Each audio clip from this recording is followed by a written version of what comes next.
আমার এই ছোট্ট ঝুড়ি ঝুড়ি আমার ছোট ঝুড়ি, আমার এই ছোট্ট ঝুড়ি, এতে রাম বাম আছে। রাম বাম তো একই, অর্থাৎ বামেরা যারা লাল ঝান্ডা নিয়ে ধর্মতলায় গিয়ে মিছিল করে 30 জন গন্ডগোল করে, তারা আবার বাড়ি ফিরে এসে বিজেপি কে ভোট দেয়। টিএমসি চাইছেন এরকম কোনো জোট হোক, লাগিয়ে দিয়েছে সিপিএম। আর সিপিএম সব ব্যাপারে সবসময় কনফিউজ থাকে, কংগ্রেসের সঙ্গে যাওয়া উচিত কি উচিত নয়। এতে কেরালাতে কংগ্রেসের সঙ্গে কি সম্পর্ক হবে, বাংলায় কি হবে, হামেশা কনফিউজ থাকে। আর যাওয়ার পরে দেখা গেল দুজনেই জিরো। বামফ্রন্টের মধ্যে আলোচনা করেই সিপিআইএম সিদ্ধান্ত নেয়।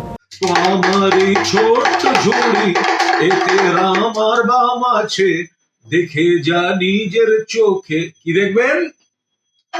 কমরেড সেলিম কেমন আছে। আরে বাবা, একবার কংগ্রেসের পায়ে ধরতে যাচ্ছে, এসো এসো। সার্টিফিকেট দিয়েছি তো সার্টিফিকেট দেবে। এটা ভালো লাগলো যে মোহাম্মদ সেলিম যদি কারোর সঙ্গে কথা বলে তাহলে সে রাতারাতি সেকুলার হয়ে যায়, এই বিশ্বাস আপনাদের আছে। এটা আমরা বলে নয়, 100 বছর ধরে কমিউনিস্ট পার্টি এই রাজ্যে এই দেশে যে রাজনীতি করেছে এটা তার ফসল। 294টা লড়ার ক্ষমতা বামফ্রন্টের নেই, এসো।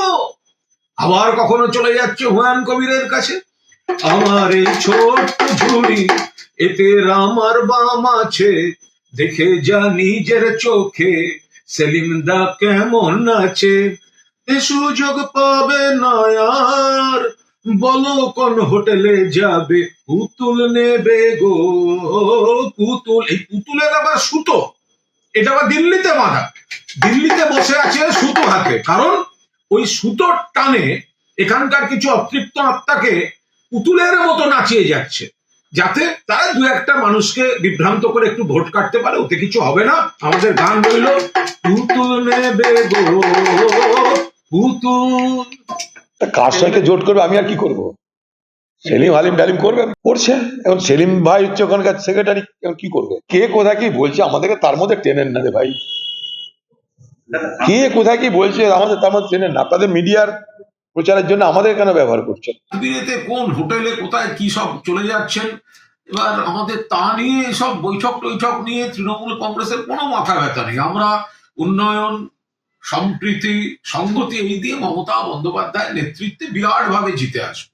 কিন্তু এই অতৃপ্ত আত্মাদের চালচলন, এগুলো নিয়ে নানা রাজনৈতিক ছোটখাটো চর্চা ইত্যাদি হচ্ছে। আমি যত বলছি সিপিএম এর এসব আচরণ হচ্ছে একেবারে রাজনৈতিক দেউলিয়াপনার ভিক্ষাপাত্র হাতে বাড়ি বাড়ি ঘোরা।